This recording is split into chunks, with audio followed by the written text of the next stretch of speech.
I am now inviting, anybody who has questions. We now have about 15, 20 minutes for questions from the audience, and I'll take questions from the audience.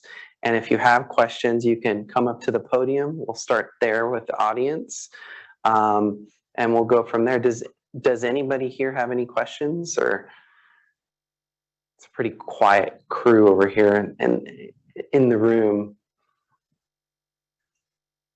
And if not, we'll go to online questions, because there have been several online questions. Yeah.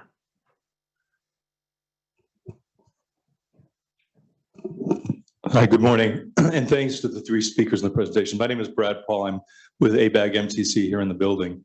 And a question for Barry, and others can chime in as well, is that we've been hearing more and more that there's a problem with the grid of just getting things hooked up. So there are major employers who are going to open up an advanced manufacturing facility in Solano County. And when they went right through the checklist, everything was great. They go to PG&E, how long to hook us up? They said 2 to 3 years.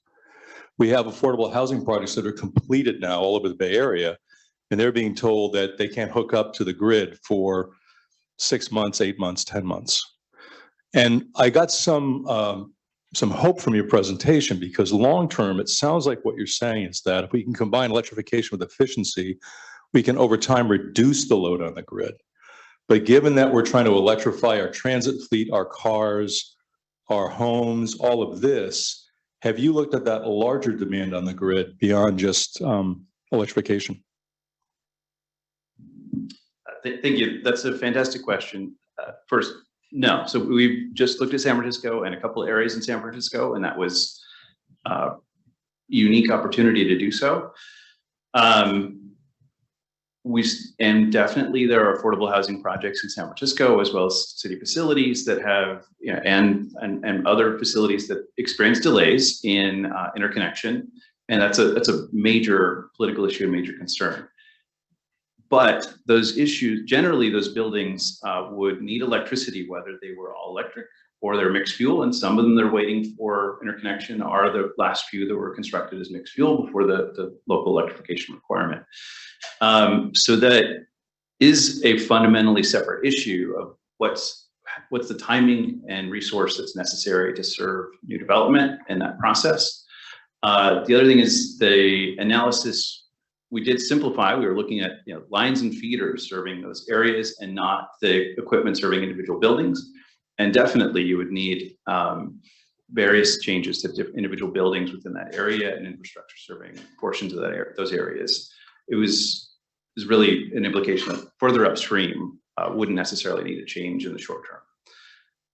Maybe another caveat is just there's been utilities serving the area for about 120 years, and that's been the only constant is that it's necessary to maintain and expand and invest in great infrastructure. So we're just trying to keep separate short-term problems with this question of does electrification policy specifically drive or exacerbate these issues, and we don't see any evidence that that's the case.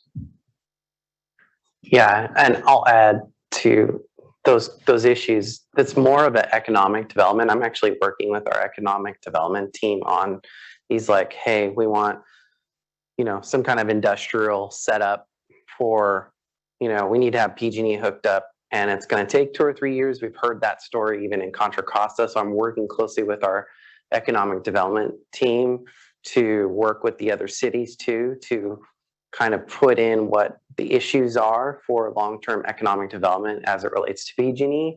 It is not a building electrification issue. So like Barry said, if we're saying we want to make buildings all electric, the grid, there's no issue with the grid on that. It's this, putting new infrastructure online seems to be, there's a slowdown with PG&E right now on that. And even for residential, for panel upgrades, many have heard 12 to 18 months for getting a panel upgrade in some cases. I think we have to look at these things in their individual circumstances and work to figure out how to address them.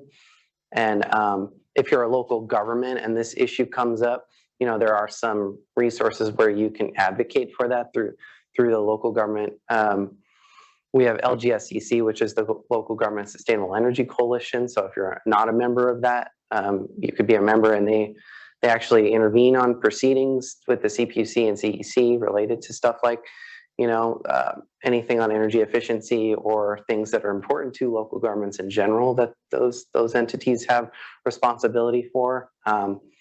PG&E has said, and we will have a PG&E rep speak, so I will hold off.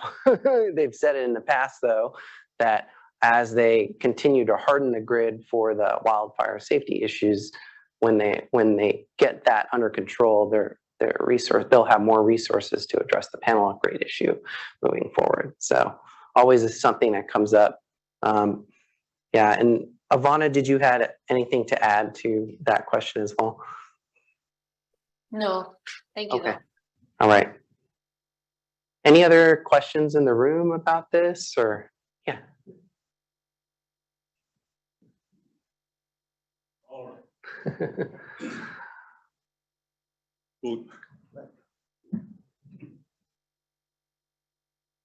We'll get all formal here. Hi, I'm Kirk Oatman with I'm in Control. Yes, that's the name of the company. So as you speak of efficiency, we often see that even, and for these programs, you're focusing on large buildings, it seems, in many cases, and efficiency often is just more efficient equipment and appliances. We just like to point out that controls can be put in very inexpensively in buildings. And we actually achieve like 20% reductions in electric and gas usage simply from controls, not replacing any equipment. So it is a question as to how and if you're including these kinds of sort of low cost, quick implementation approaches in these plans, and frankly, how can they get implemented and integrated into BayREN across the across all entities to provide, again, faster reduction. Is that clear? Good.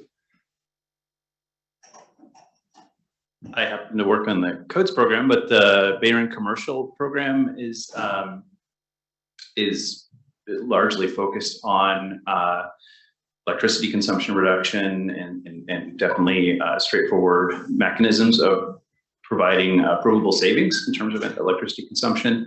And so that's agnostic. In other words, the programs that provide incentives are have a reasonable amount of flexibility and definitely have fewer opportunities to directly focus on widgets than in the past, as the state moves away from has moved away from deemed savings as a mechanism of designing most efficiency programs for commercial. Did you have a comment on residential, Demian? Yeah, I mean, residential, yeah, I mean, it's really an education component, I mean, across the board for our constituents. When it comes to understanding even efficiency in general, it's a challenge to, people just generally don't like change. So when you start telling them you're going to say you're going to have an all electric house now in the future, that's what's going to happen. That's going to happen starting in 2027 with the air district ruling. I don't have much to say on it. I know costs are there's a concern for costs. There's a concern for workforce development. I would just encourage all counties to work closely with your economic development team across the board, and the cities with economic development if you are sustainability staff, because there's going to be a closer connection with what they want to do with economic development and how it aligns with sustainability in general for long-term viability of your everything that you're trying to accomplish on your environmental goals. I know it kind of skirts really answering the question, but it's really it's complicated in the residential sector.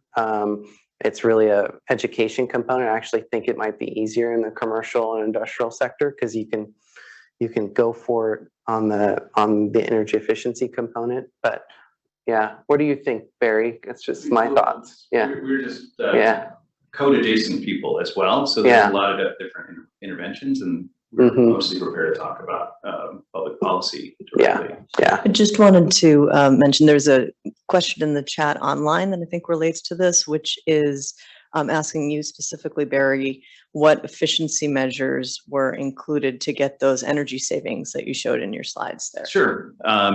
So there, and I'll be glad to distribute the paper after.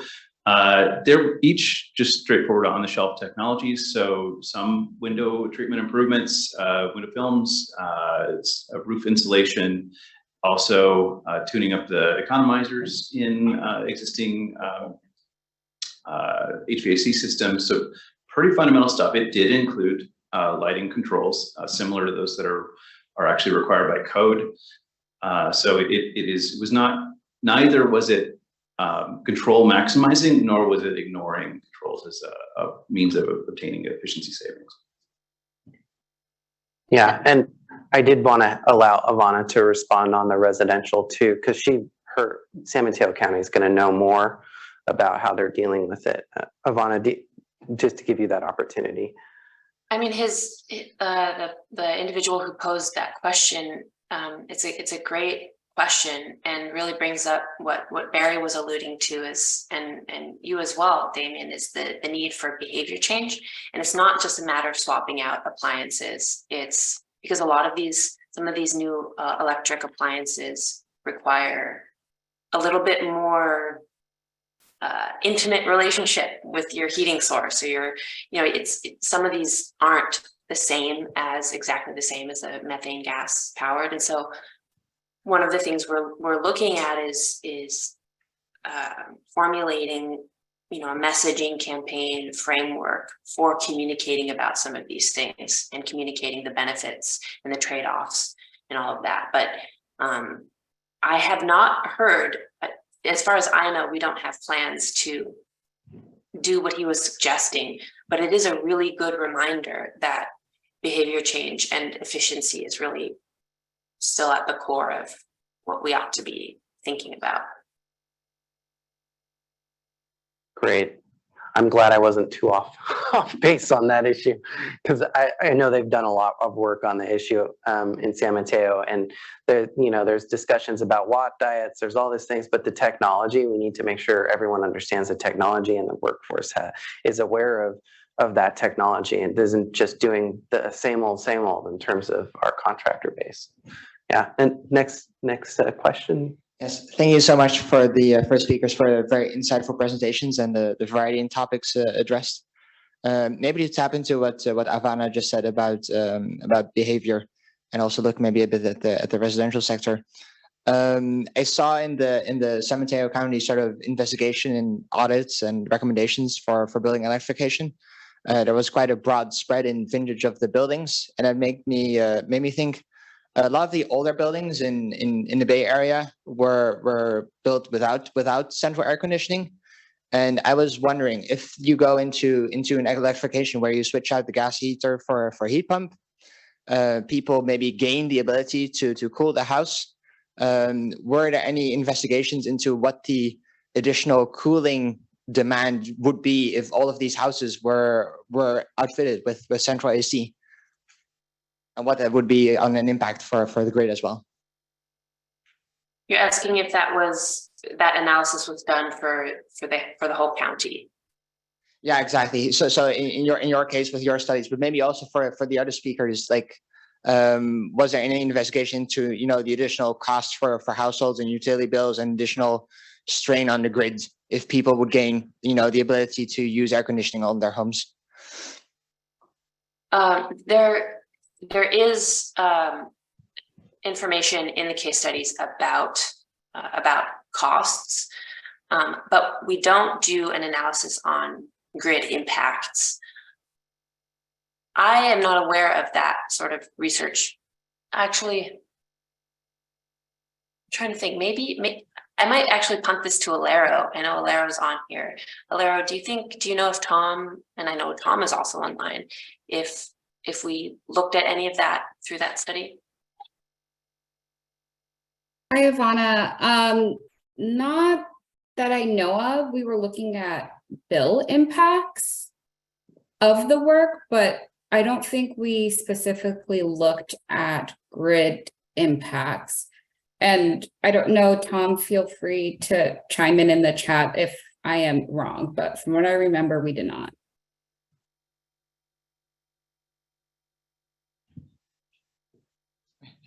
Okay. As this relates, I mean, we start getting into cost, right? And so one of the questions that came is online is electricity prices are already rising too fast. Won't all this electrification make our electricity bills go through the roof? Shouldn't local solar and storage to increase local grid reliability help keep our electricity prices ? It's like, so I think, you know, I'll take a stab at it, and then I'll pass it on to my colleagues here. Yeah, it's a complicated question. I think Barry on the commercial side has done and showed some good analysis in his presentation regarding where things probably would land in that forum. We haven't done, from Contra Costa's perspective, we haven't done a full analysis on cost, right? We rely on a lot of these cost effectiveness studies that are put out by the statewide codes and standards team that tell us that this stuff is cost effective over the life of the building, you know, whether it's for existing buildings or new construction. So we usually use those as a basis for our analysis. And how it relates to the grid is you know, that's kind of the posed question here, right? Like how does that relate to the grid? And I think our next panelists that are going to talk about what the state is doing related to the grid on the energy efficiency side. So I want to keep us on track here because we want to talk about grid. Is the grid going to be is the grid going to be able to take this on? These cost issues are going to always be a question, and we just have to get the appropriate studies to deal with it. Does anybody, Avana, do you have anything to add, or Barry? I mean, I don't have much to add. I might just verbalize what I put in the chat. I do know that the CPUC and utilities are engaged in an integrated energy procurement planning process and a part of that is analyzing and projecting the effect of electrification on the grid at various scales. And so there is a preliminary report of phase 1 from the CPUC on that. And then E3 did a impact analysis on the Bach-Mid ruling on electrification, on the impact of that ruling on the grid as well. So that is available, but that's really limited to just our Bay Area. Okay. I'm certainly looking forward to the next panel addressing that question, but just the narrow slice, that's the policymaker part. It seemed to me like Avana, you offered great information, great insight that relates to this, that, you know, using the upgrade scenarios where, for example, a homeowner was able to reuse their existing electric service, help them avoid a number of costs to themselves, but that means that the existing electric service is sized to provide a certain amount of peak demand. And if you don't need to upgrade your electric service, then that is definitely helpful for avoiding infrastructure investments up the chain. So it did seem to really directly relate to the portion of that issue that we relate to. So certainly looking for the deeper version from our second panel, but I don't think it's entirely mysterious either. Whereas adding solar, if it's dependent on export, that is more commonly requires some interaction with the grid that also I'm not sure panelists will have the time to address. Definitely efficiency is always going to be a way to help you save at home or in your business, and also help society invest less in accommodating the complexity of your electricity consumption. Okay, and we've only got like a minute left before we go on break, so we'll take this last question here. I just want to reinforce that this is Chris Brott, Mitsubishi Electric. The data is out there in terms of what CEC is doing for cost impact projections. You know, ultimately they're forecasting lower electricity prices as more kW demand comes on. More generation will result in lower price electricity.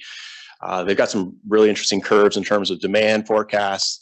PG&E territory is a little constrained from what we're seeing, but they're still, in terms of those summer peaks, any new summer peak or winter peak will probably be accommodated within that. And I think the work you guys are talking about here at the local level is what's really critical. It's the local kind of pain points and the local kind of understanding in terms of where the grid can be best optimized for people, that I think is really great. So I'm excited to talk more about that, excited to hear what comes up next for the next set of panels, but just wanted to kind of offer that from what we're seeing here as well as we look at the heating and cooling side. So thank you. All right, thank you so much. And we are going to take looks like a 10-minute break.